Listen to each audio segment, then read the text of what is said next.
Okay, a little tour of the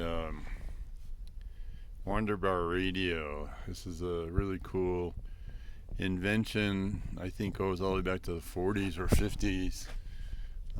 This radio is a 1972, which is almost 50 years old. And this bar is theoretically a Wonder Bar. You press it in. It's just one. It's just one big switch, and then what that does is it switches the relay. I have to try to get close up. The relay is I'm using, this is a pointer, that thing right there. The relay pulls a tab out of the transmission. The transmission then governs speed and allows the loaded tuner bar to travel. So a close up of some of the components to load it. There's a gigantic,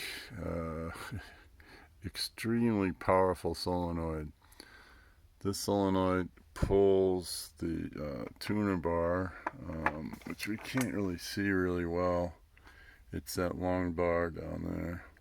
There's actually gears on it. No, it's the one below. Let's see if I can get in there. It's down here. Yeah, that's hard to see. Yeah, that's it. With the looks like threaded.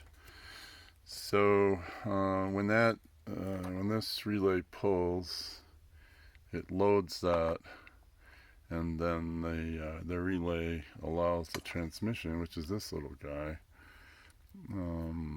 These gears can load this way and go slow this way. So it's a sort of a speed governor. I'll give a demo. I've got to, let's see, the power is connected. So what we'll do is turn the radio on and then initiate.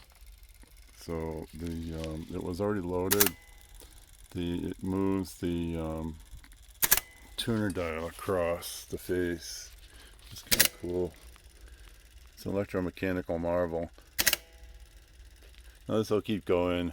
I gotta shut it down because the radio is not tuning, so it doesn't think it's finding any stations. It's gonna keep trying. There's no off button that I know of, so it'll keep trying stations until it gets one. But since my station's side of the radio is not fully functional, it'll go on until I shut it off and reset it.